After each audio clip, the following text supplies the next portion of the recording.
The EU and the EBRD, through its Capital Market Development Team, will assist the National Bank of Georgia with the design and implementation of support mechanisms facilitating access to capital markets, both debt and equity for local corporates. Mountain resorts remain closed. We will not repeat the mistake that we made in Azour, Minister of Health Akakl said this week. The second wave of coronavirus started in Georgia after the summer season. Part of the epidemiologists admitted that the government had to take a decision on tightening the restrictions sooner, which would not have worsened the situation afterwards. Number of visitors was 94.5% down in Georgia in January 2021. According to Georgia National Tourism Administration, 34,909 foreign citizens visited Georgia last month. The reduction amounts to 598,000. The major number of tourists, 85%, visited the country by land after the closure of air borders. Georgia will receive vaccinated foreign visitors without restrictions. The government will not pay attention to the origin of the vaccine while crossing the border. This issue was discussed at the Interagency Coordinating Council, and it was decided that Georgia would receive fully vaccinated tourists, those who took 2 doses of vaccine. The vaccine with a single injection may appear from spring, but current vaccines need 2 injections, and so we get fully vaccinated people without any restrictions. Head of NCDC, Amiran Gamkrelidze said. This is the Checkpoints, hosted and co-authored by Elena Kvanchilashvili and myself. I'm Georgi Sakadze, and we have gathered here in our Forbes office to tell you more about business and economics. It seems to me today we'll be having a day of interviews for you. And you are not wrong, Georgi. 10 p.m. sharp is the time for the checkpoints. And let me start with the good news for Georgia. The government managed to contract additional doses of Astrazeneca via direct purchase from the production company of the vaccine. 150,000 more doses will be added to the already allocated 184,000 doses of the same vaccine via COVAX platform. The government assures us that these doses will be in Georgia by mid-March, the maximum. Although at this stage, such details as how much the taxpayers pay for the direct purchase of the vaccine or what are the logistics of bringing it into Georgia are not yet revealed. Yes, and another thing, quite big thing, in the context of the pandemic is that Georgia has a national vaccination plan which was put together with the participation of the IFIs and prominent health experts. Part of them are united in our yet another platform, which we call Forbes Health. And this plan is also important for us in terms that this platform will become even more active in communicating this plan itself and in general COVID issues and realities to our readers and viewers. So we can now listen to those who have worked on the plan and have enough expertise to discuss it in details. Kaki Georgi, thank you so much for being with us and following us with the checkpoints. You guys as a members of the council following the details of the vaccination plan, I mean the action plan itself, which is transparent and open for the society. What kind of challenges do you face as the most significant and worst to mention? So could you be so kind to identify those challenges for us and for the viewers of the checkpoints? Georgi, let's begin from your or Kaki, as you wish. Georgi, please. Georgi, please, Georgi. Okay, thank you for giving the first. Thanks for inviting, and I'll try to be brief about the challenges because challenges are huge. The first is we do observe the inequity in vaccine distribution around the globe. So although the aspirational declarations were there and the institutions like COVAX Fund have been created, but unfortunately, the recent developments over the past 4 weeks do reveal that these aspirational declarations for time being are not upheld.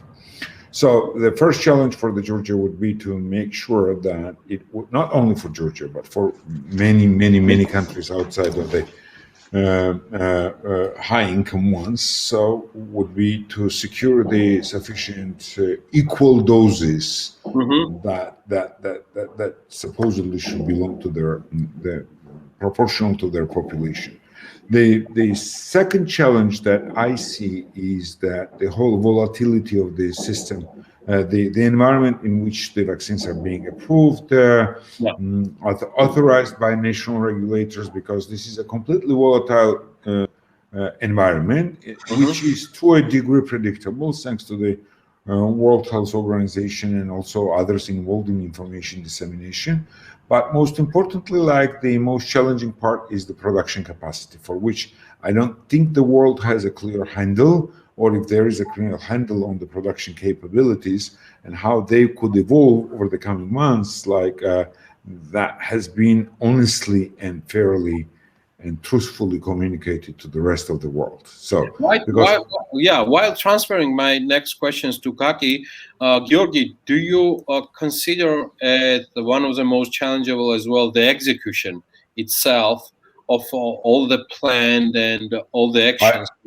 I was getting there, because like the vaccine deployment plan, like preparedness, also depends on the type of vaccines you would receive. Would that be ultra cold chain? Would that be Moderna, like that requires like -20, or that would be a kind of 2-8 degrees, so more of a regular cold chain requirement? So preparedness plans like are also faced with this kind of uncertainty, and they have to be adjusted. Luckily, countries could probably do a proper job, but based on the consultations with my colleagues and discussions that I have, so it's not easy, because it requires a kind of you are dealing with completely different trainings for the staff that have to administer these resources, these vaccines, and importantly, like the scale is huge. The scale of the vaccine administration is not comparable to the ones that countries are being used. So you have to completely remodel your health system, rescale your health system, increase its processing capacity 4 to 5 times or 6 times, and also introduce the complexity of the cold chain management. So the actual delivery is as complex as any other issues that I've mentioned. I'll stop here and over to Kaki. Georgi, thank you. I'll be back quite soon. Kaki, I liked your quote in regards that it's world faces sort of, the countries worldwide face sort of third world war in regards of competition for having vaccine doses in the countries. We are a part of the same race, and also we are part of the COVAX platform. Besides challenges and besides being a part of the working group under the Georgian government working on the action plan of the vaccination and challenges you will mention, could you be more specific about the appropriate dates and amounts and volumes of the doses Georgia might realistically expect during 2021? Greetings, George. Greetings to our listeners. And first of all, I would say that the challenge of this, the biggest challenge, as was mentioned, is really an implementation of this plan. And multi-sectoral nature or multi-sectoral effort that is required to implement this plan would require a major effort in terms of very effective coordination and supervision. So that's I would consider to be the biggest challenge and constraint that we may face in that. The second is the communication campaign, because that we have about 41% of our population either hesitant or refusing to vaccinate, and about 70% in addition also are hesitant to receive the vaccine. And also we have 50% of the population, most part of which are not eligible in the beginning for the first 6 months to be vaccinated, because for the first 6 months the plan envisions, as in many other countries, only vaccinating or mostly vaccinating the so-called priority high-risk groups, which are the medical personnel, which are the aged, the institutionalized personnel, also the population aged over 65 and 75. So this is, and the expectation and management of those that are not in the line for vaccinations for the first 6 months will be a major challenge, because it may discredit the whole process if this part of the population tries to use their connections in the government or elsewhere to try to jump the line, in other words. I mean, and that might be a problem with credibility. So it's a double challenge of expectation management and double challenge of increasing demand for vaccination. For the first 6 months, to be realistic, we have secured up to 210,000 doses of Pfizer and Astrazeneca vaccines, which will be enough to vaccinate around 80,000 people, not more than that, which will cover probably the first risk group, which is the medical personnel, and maybe some of the the aged population, like population age over 75. Oh, okay. And that's also as a challenge to convincing them to vaccinate. But beyond that, in the first half of the year, we would expect that this will be the realistic amounts that we receive from the COVAX platform. But there are two possible additional sources that we hope that Georgia might be successful to negotiate diplomatic through channels, through bilateral negotiations with the manufacturers, but more likely with European Union and the United States as our strategic partners, that they could allocate some of their quotes that they had secured over what is required for their populations, if all the manufacturers will come through on their promises in terms of amounts manufactured, and as well WHO provides, or other stringent regulators provide authorization for those vaccines, of new vaccines that are up to 20 of them are now in the clinical trial phase 3, which means a large-scale clinical trial. So, in regards of COVAX, it's how much, if it's going to be realistic till 2021, it might cover population from 20 to 23%. Am I right?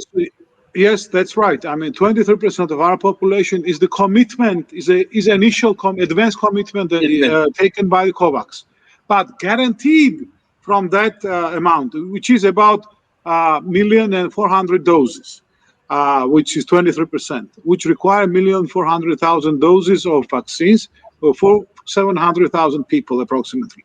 But this is only 23%. We have to find somewhere another 36% vaccines for another 60%, 36% of the population before the end of the year, if we want to achieve the ambitious goal, which is ambitious as it is because, I mean, reopening the economy is vital for this country. So, and full reopening of the economy cannot happen without 60 to 70% of our population vaccinated. Before you achieve this community immunity, it is impossible to open the economy in a full scale, and that would require another 36% to be procured from somewhere. So that's our biggest challenge as well, and we need to finalize that before, let's say, December 10th in the ideal scenario, which would mean that in the 6 months from June to December 10th, you need to vaccinate more than 1 million people. So that is a major challenge that would require quadrupling basically the existing capacity of immunization and creating, absolutely, as George pointed out, new capacities like huge vaccination centers, and as in UK or in Israel, and with its logistics, with its lining, advanced booking, and advanced events monitoring, and all the mobilization of people from the far remote areas and hard to reach areas, bringing people to vaccination points, and so on and so on, as quadrillion logistical challenges. Kaki and George, while talking about the immunity, I followed, I cannot call those researches, but is it so simple or simplified calculation for the immunity of the Georgian population that we can add those who are vaccinated already, let us consider that some population is already vaccinated. Can we just add those who already suffered from COVID-19, recovered, and can we consider that it's a portion of like 20% of our population? And can we consider that we vaccinated 23%? And can we just automatically add another 20 who already suffered from COVID-19? Yeah, it's tricky question. Yeah, it's a tricky, but at the same time, we need to find some answers in this quite authentic myth and legends going around. Kaki, go ahead, and then I will follow George in this regard. Just quickly, I would say that, you know, when we're talking about the 60% to be vaccinated, we're also assuming that about 20% will have, let's say, the post-disease immunity. Yeah. In addition to that, so 80% total population, which, you know, for routine vaccines, we usually are looking at 95%, for example, for measles we want, and for any other vaccines, the ideal coverage targets are 95%. So when we say that based on the epidemiological models, when you have 60, that's why we're saying 60 to 70, right? Depending on what will be the portion of the population that will have a sustainable immunity by that time, because we don't know yet whether this immunity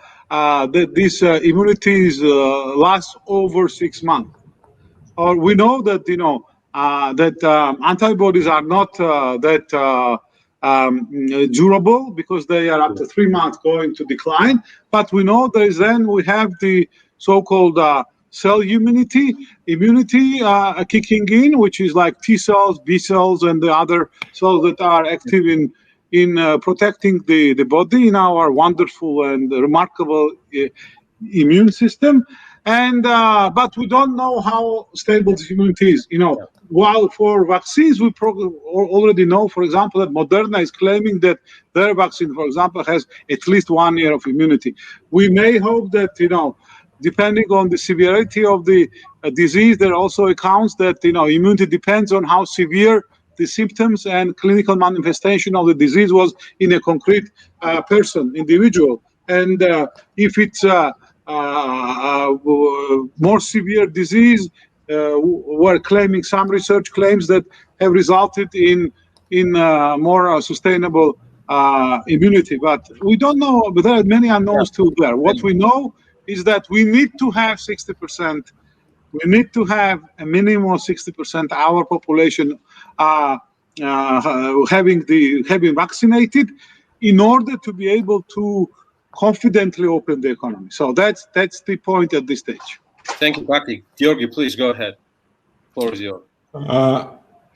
Thank you, Georgi. So I don't know how much I could add what Kaki said. So first of all, it's probably beyond my expertise bandwidth, as well as my mental capacity, so to kind of contemplate.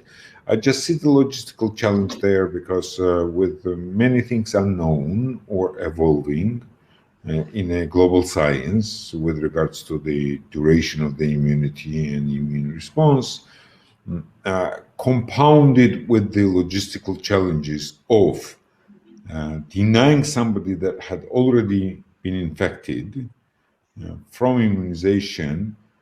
So those two taken together, I don't know where we would land beyond saying that our target should be at least to vaccinate 60% of our population. So what exactly that would deliver in terms of immune collective immunity, so in terms of to prevent the transmission. So luckily, like what we're hearing, depending on the vaccine type, so the vaccines not only kind of reduce the severity of the disease or the odds of contracting disease, but they also reduce the transmission possibility. So that's very positive development, because so far we only knew that they are reducing the infection severity as well as the odds of being infected. But now understanding that even if you're infected and you are vaccinated, so the odds of transmitting to somebody is reduced. So probably we're getting in a different environment in terms of scientific data, which could tell us better what the optimal coverage amount with the vaccine should be in order to create the Immunity. Collective immunity. Yes, but as I've said, so there are so many unknowns. Let's take for time being and let's get to 60% before the end of 2021. So we know that 60% immunity will stop the transmission. That's clear. Second thing we know so far, there will be zero death if you are vaccinated as a result of COVID. There will be zero death if you are vaccinated. You have a zero chance of death if you are vaccinated as a result of COVID. Again, both in terms of if you are vaccinated, there are no deaths recorded related to the vaccination, but also there is zero deaths after 100 million people, more than 100 million people are vaccinated in the world, and hundreds of thousands of people participate in the trials before that. What we can say with confidence, which is not transmitted as a message through media, is that there is so far zero chance that even if you contract the disease after the vaccination, that you die from this disease. That's, I think, the key message that should be transmitted to everybody. That's what we're going to do and proceed. Thank you so much, Georgi and Kaki, for your time and for being with us. So good luck and stay safe. Thank you. Another big player on this ground of Georgia's national vaccination plan, as you already briefly mentioned, Georgi, are the IFIs. For today, the checkpoints talked to ADB and its country director, Shane Rosenthal. And by the way, some questions that have been raised in your interview with Georgian experts of international magnitude, I would say, will be answered in my interview with Shane Rosenthal, which we can watch right now. Please tell us more about ADB's involvement in the process of supporting government on this national vaccine plan of Georgia. Thanks. It's great to be with you. ADB's been supporting the government working group that developed the National Vaccination Deployment Plan, providing international expertise on various issues that are important for having a substantial and credible vaccination plan. Plan covers logistics, regulatory aspects, legal aspects. It provides for a public information plan, training, and looks carefully at the 9 of the major available vaccines, including some of the big names that your viewers would be familiar with, like Astrazeneca, Moderna, and Pfizer. So this is really important to have this plan. It would be impossible, in fact, for Georgia to move forward without it. 60% of adults to be immunized by 2021. This is about 1.7 million citizens. Georgia's government calls this plan an ambitious plan. How that sounds to you? Well, I think all good plans have to be ambitious, but just as important, this one is practical. It's practical in some very important ways. Number one, it identifies that priority set of groups. This is very similar to the plans that you've seen in other countries around the world, and it really reflects careful thinking about who is the most important group, who needs the vaccine the soonest. Another way that the plan is practical is that it sets out the regulatory and legal processes that are required. When countries negotiate contracts to provide vaccines, they have to think carefully about the legal environment, issues like indemnity and being in line with national regulatory requirements.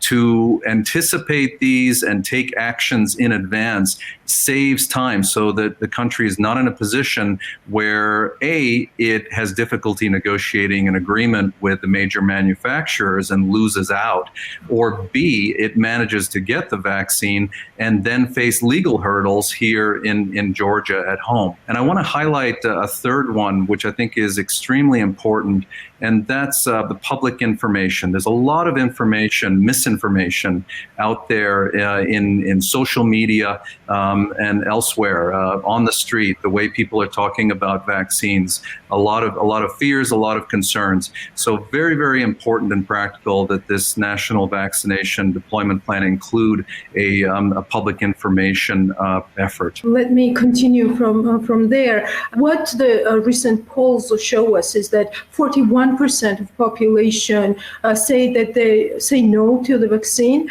Another 17% says that they are hesitating. So did we need this plan in place to start this information campaign? Yeah, I agree with you. I think this is really of utmost importance. And I would just add to the figures that you cited that I believe they also show a greater concern among women as well. So there's also a gender aspect to this. Very important that those efforts begin very soon and that they are multifaceted. I mean, people get their news from all sorts of platforms, both within Georgia and from other countries as well. I think media companies in Georgia also need to play a role. Community-based organizations, there needs to be real leadership on this. We don't want a situation where the country manages to put in place a great system for deploying vaccines, gets a hold of a supply, and then everybody is hesitant to take it. Yes, and we already had this example with the Chinese vaccine. For example, nobody knew whether the Chinese vaccine would be effective or not, but the negative campaign was so that if now government needs to, for example, buy some of these vaccines, it will be probably totally impossible to do that for Georgia already. In this plan, you cannot read anything about public-private partnerships in this regards. Do you think that aspect should be in the plan as well? Well, you mentioned the private sector, and I know that another issue that's hotly debated these days is whether there should be also commercial purchases. Yes. I think that this is actually a sensitive issue. There is a benefit to having a well-coordinated purchase and deployment of vaccines, and that's done in accordance with Georgia's national plan. That's very important, particularly at the outset. That said, I agree that the private sector also needs to play an important role.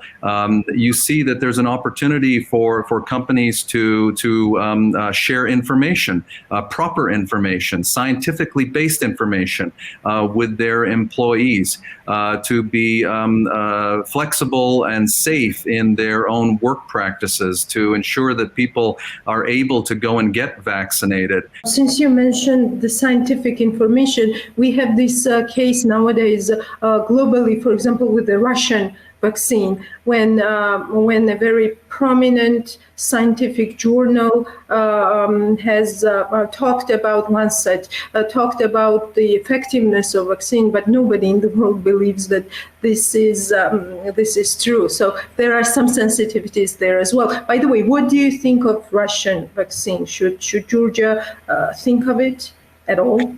I think each country has its own dynamics, and I won't comment on the Russian vaccine or any other particular vaccine. What I will say is that ADB has a facility to help countries purchase vaccines, and we require that vaccines that are financed with this are approved by a stringent regulatory authority. Back to the plan and execution of plans, since you mentioned one thing is to have a very good plan, but another is to put this plan in place. When you look at the ambitious goal of the government, when the mass immunization starts, there will be quite a lot of people that need to be vaccinated. Do you see challenges in execution of the plan? Look, definitely, this is a challenge, as it is for almost every country around the world. Something that Georgia really has going for it is its strong institutions. It has a system for immunization.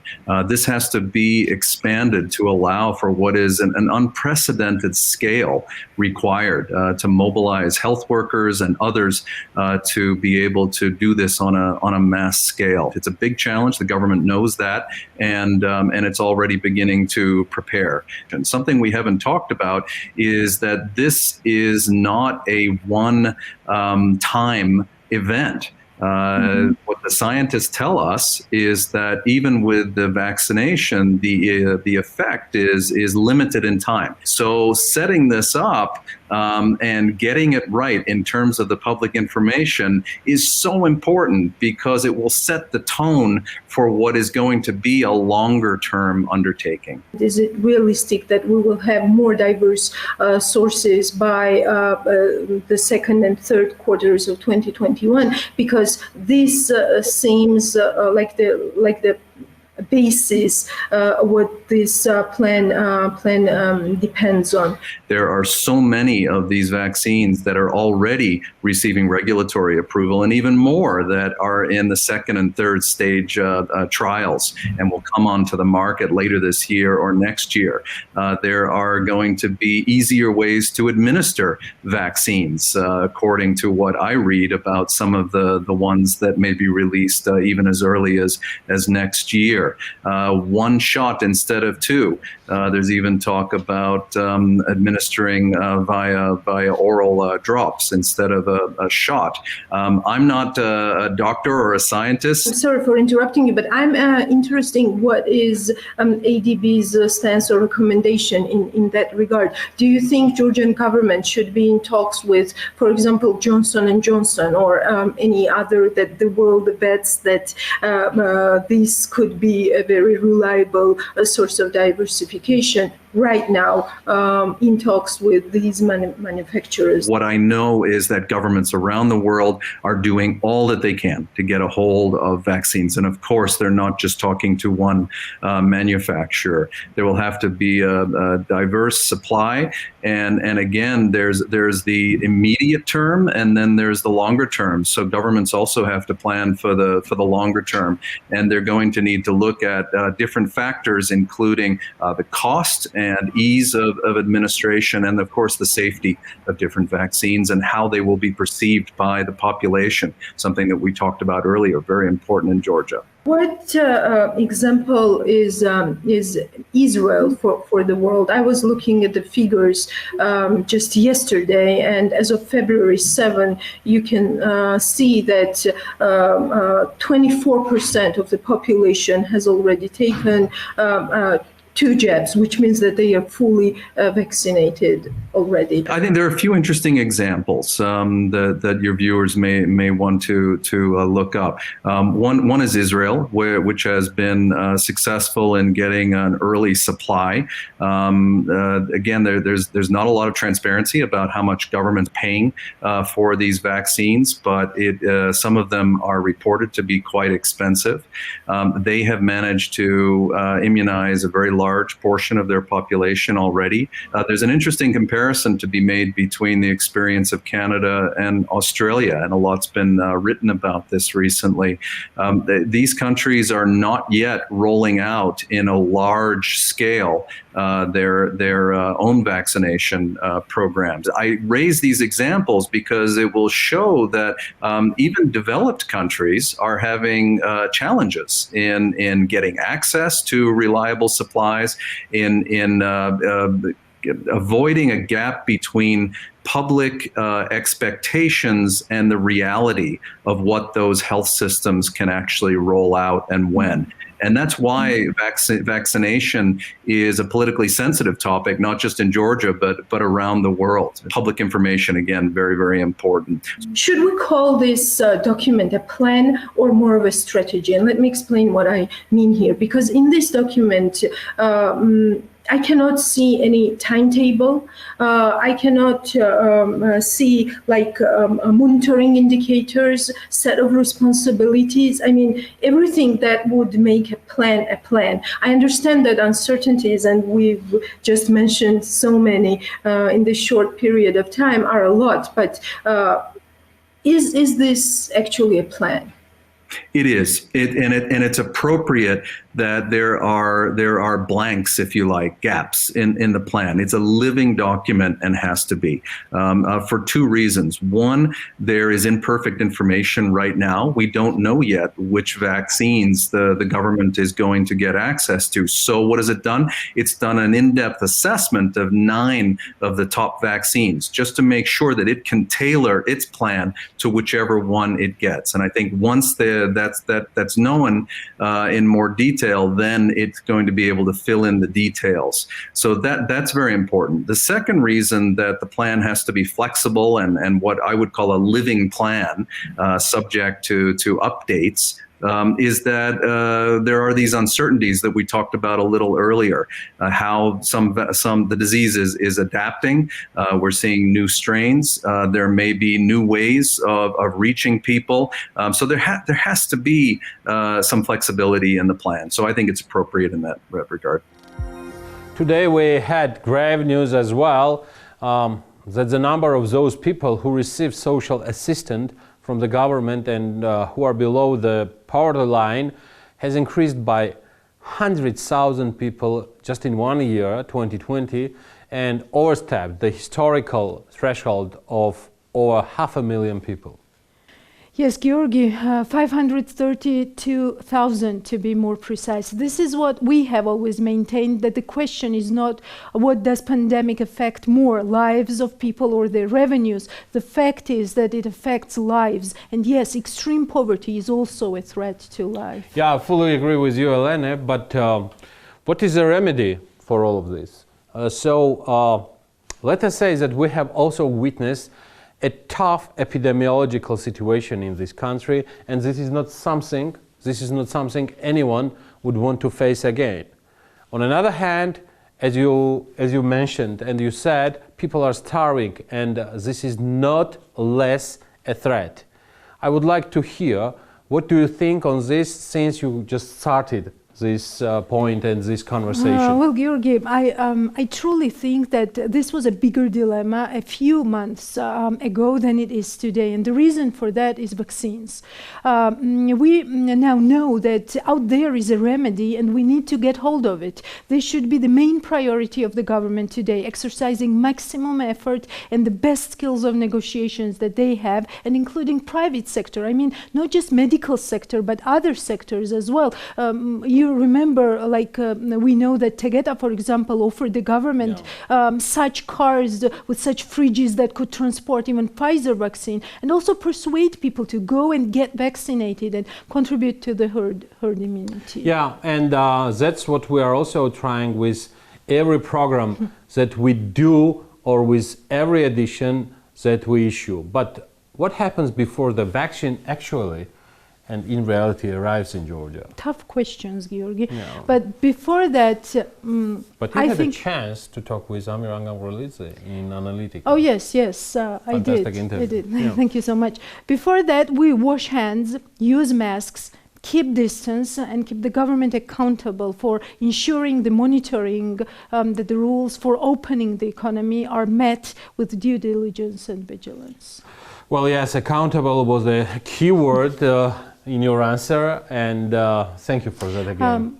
I will now propose to watch another interview, this time with the IMF, International Monetary Fund, Georgi. By the way, this time the main recommendation for the member countries of the most influential financial institution is accelerate vaccination, one, and second, think of repositioning yourself in the new global economy. Jihad Azour, director of the Middle East and Central Asia Department at the IMF, sat down with the checkpoints.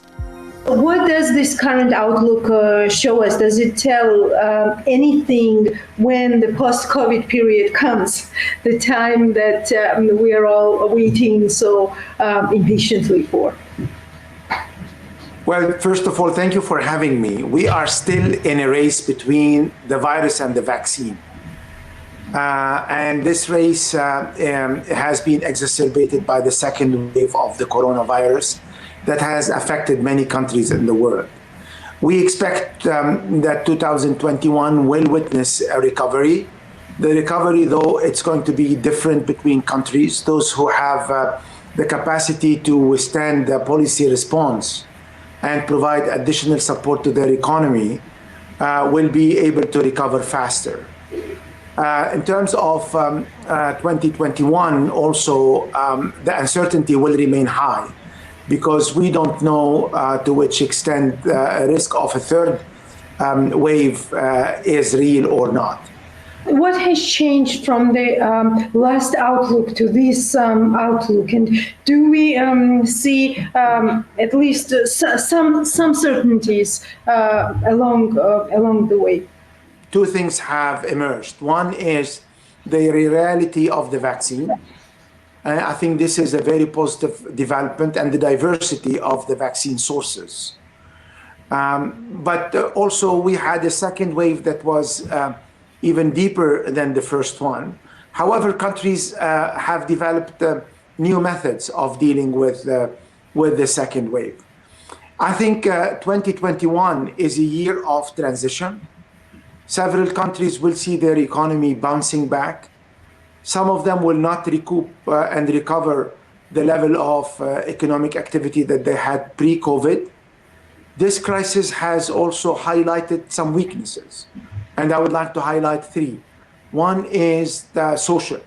Certain countries had challenges dealing with the level of informality, providing access to social protection to those who are not included in economic activities. This is one. The second important development, that policies matter. And we saw countries who have developed policy responses were able to recover faster. And three, institutions are also very important, and the trust of citizen institution was one important factor to provide the level of assurance for citizens to accelerate the level of vaccination and to respect the rules. Let me go quote by quote to some of the what it seemed to me that is important.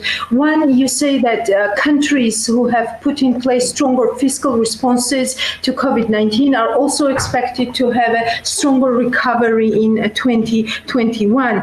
What does a stronger fiscal response mean in this context? Is it just like spending debt or taxpayers' money, or is there more to how the government managed this process of pandemic?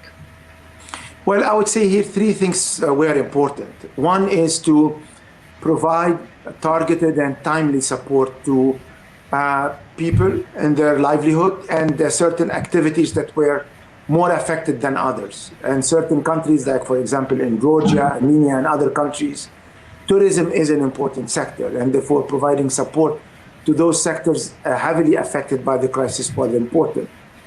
In addition to that, central banks played an important role in addressing the crisis by providing liquidity, adjusting interest rates, and also making sure that the financial system is sound. I would say also what was important is recognizing that this crisis is an opportunity too. It's an opportunity to address long-lasting issues. For example, in certain countries, productivity was low, and therefore investing in accelerating the recovery in sectors where growth is potential is bigger was also important. Addressing some of the shortages in terms of infrastructure in other countries was important too. And three is also to embrace what this crisis has showed as acceleration. Technology was clearly an area where countries need to invest further in order to accelerate. Environment too is an avenue for accelerating the recovery and creating new job opportunities.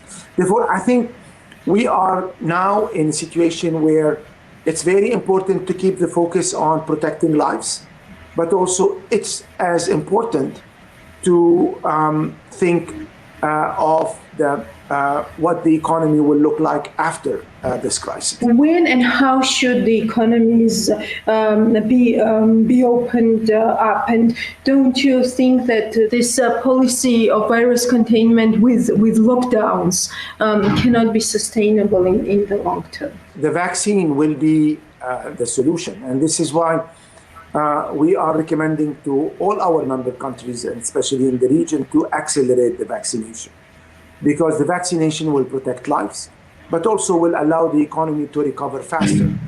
Our analysis is showing that you can even increase the level of recovery by accelerating the vaccination. Therefore, vaccine is very important. Providing a vaccine and also making sure that you have a diversity of sources of vaccination. This is I would say, the starting point. The second important point is to make sure that you don't withdraw the policy support fast. And by doing so is, in fact, to abruptly reduce the level of recovery. And three, I think, is also by investing in some of the important enablers. Education has proven to be very much dependent on technology going forward, as well as also logistics, and therefore investing on technology, improving the quality of education, increasing productivity is going to be very important for various countries in the region too. Balancing between supporting the recovery and debt sustainability will be challenging for the region, given that fiscal space is limited and consolidation will need to resume in 2021 for numerous countries. Is Georgia among these countries as well? Georgia has implemented over the past years certain number of important reforms that allowed the economy to withstand an important shock and to be able to respond quickly.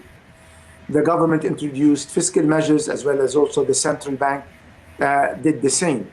The reforms that were introduced in the last 5 years proved to be the right ones, because they helped the economy to withstand a very important shock.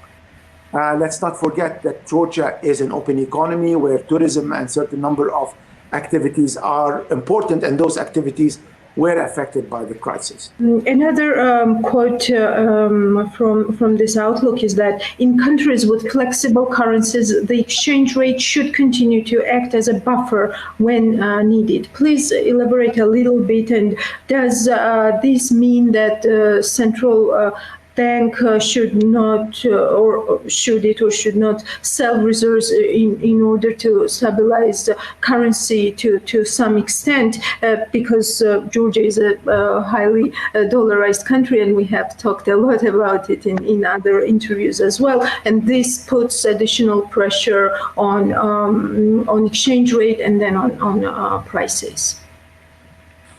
Well, the strength of the policies matter, and this is one of the lessons of this crisis. And countries who have the capacity to use multiple policy instruments should do this. And therefore, fiscal monetary exchange rate are to be used in order, A, to preserve the stability and absorb and amortize part of the shock, but also to respond. Providing fiscal support, providing liquidity to the system, adjusting the interest rates are all steps in the right direction. And of course, when you have a flexible exchange rate, the flexibility of the exchange rate will allow you, or allows you, to reduce the impact of the external shock on your economy. Of course, this crisis is evolving, and with time, you adjust those instruments. And you make sure that you preserve inflation at a low level. You allow the economy to get access to the liquidity that is needed to finance the recovery, and you make sure that certain sectors that are more affected than others are supported. Of course, nothing better in this case than a regain of demand and the recovery in the global economy. And this is something that the vaccination will help accelerate, as well as also making sure that the economy is ready to attract investment. And this is the direction of policies that we are recommending to Georgia. And those are the policies that we need to develop, especially that We are in an uncertain moment. Of course, the economy is recovering, but the level of uncertainty remains high, and this is why it's very important to remain vigilant.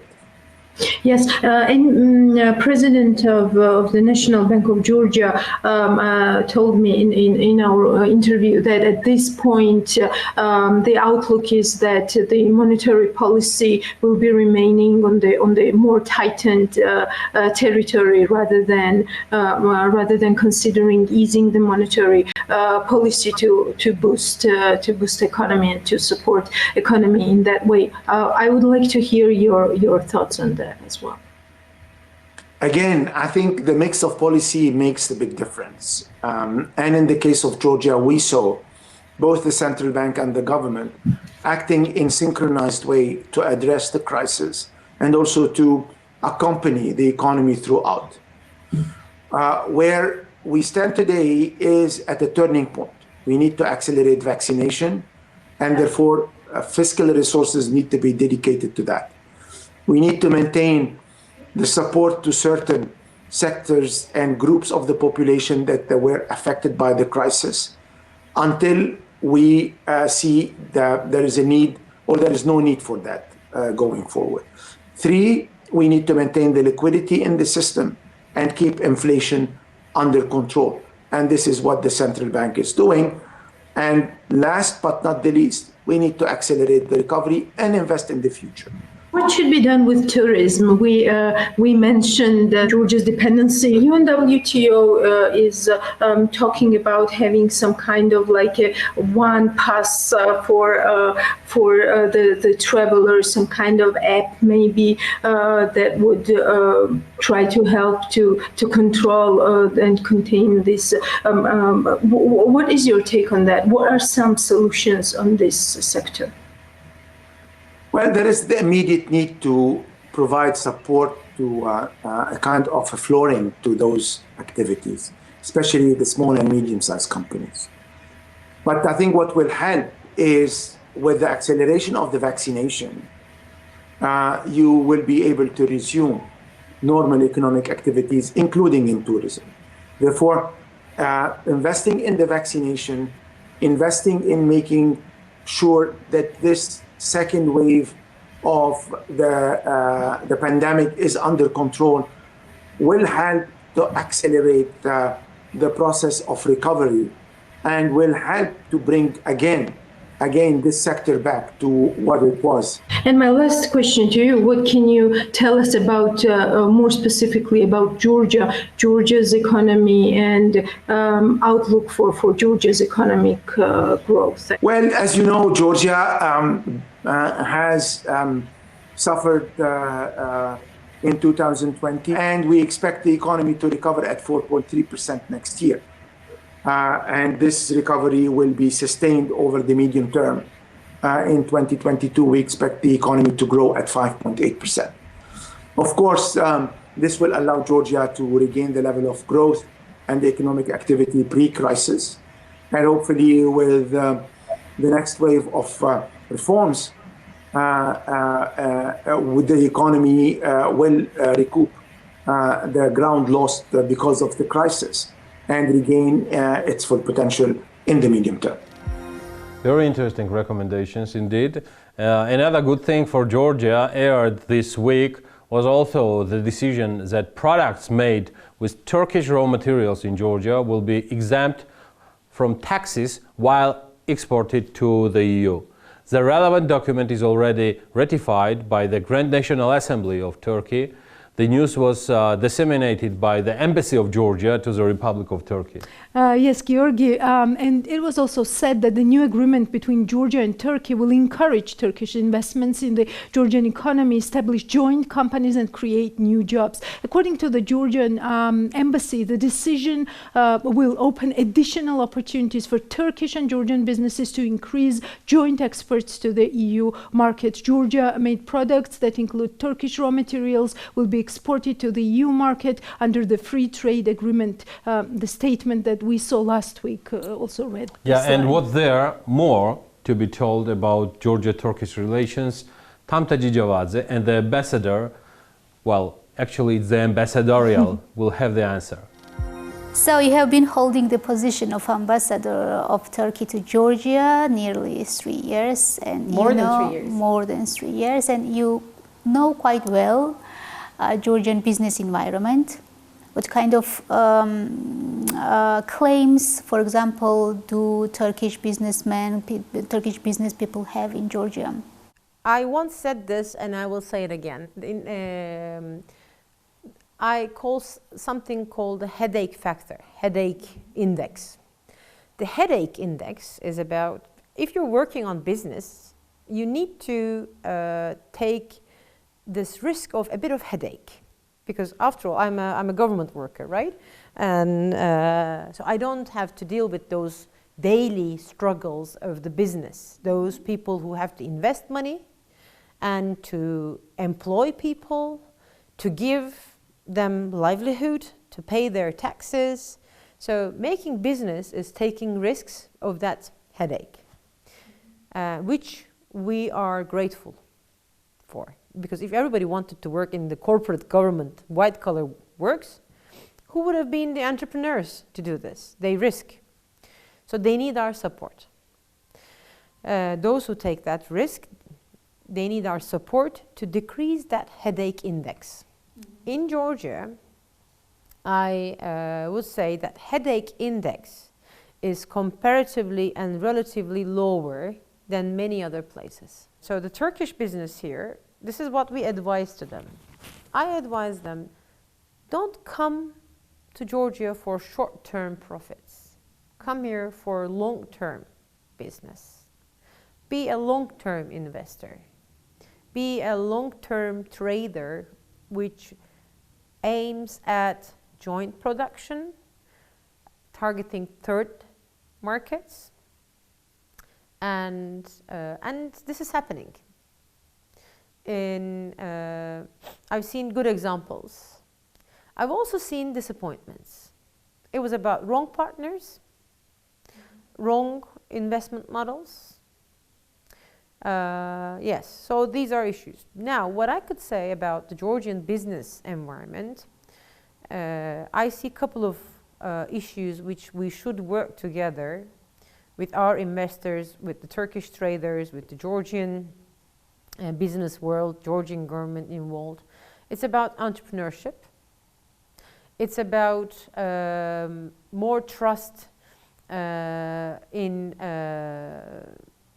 I would say, the Turkish financial institutions. The Turkish banks, as they call it, have more potential to work here, but it's not happening yet. The other issue is about developing strategies, regional strategies for certain sectors like logistics. Georgia has the ability to become a hub, a trade hub, more than a transit in the agricultural sector, full chain, logistics, I said. I'm thinking IT definitely. There is potential here. Tourism sector, in the nature tourism, surely. I have my own reservations about the casino tourism, but I will limit myself to that sentence now. Let's say diversification of tourism is necessary, particularly from Turkey, and plus regional perspectives. So you have mentioned several sectors. Do you think that these sectors might be potentially interesting for Turkish investors? Look, I don't know what will be interesting for Turkish investors now, to be frank. Mm-hmm. In the old days, it was construction. If you say construction, it means construction materials, architectural projects, and so on and so forth. But now in post-COVID, we have to look how the new demand and supply in different sectors will develop. Mm-hmm. When I first went to Turkey from my posting in 2000s, I was very surprised to see motorcycle couriers for McDonald's. Mm-hmm. I said, how lazy we are, mm-hmm. that, you know, they not even drive in. We just, how can you have fast food being delivered as a, mm-hmm. A motorcycle courier? But then the world evolved to that. They were actually not wrong. The world evolved to that. And how can we make this useful? Now, one example, if I need to send anything to Turkey from Georgia, a package, parcel, I need 10 working days. It's unacceptable. 10 working days. From Istanbul to the eastern part of Turkey, to Rize, one can send anything in 2 days or 3 days. Why 10 days to Georgia? Why aren't we able to use these networks together? I mean, if you think about the whole Caucasus, particularly after the Azeri liberation of the occupied lands, the Nagorno-Karabakh, we will be looking at a new regional dimension.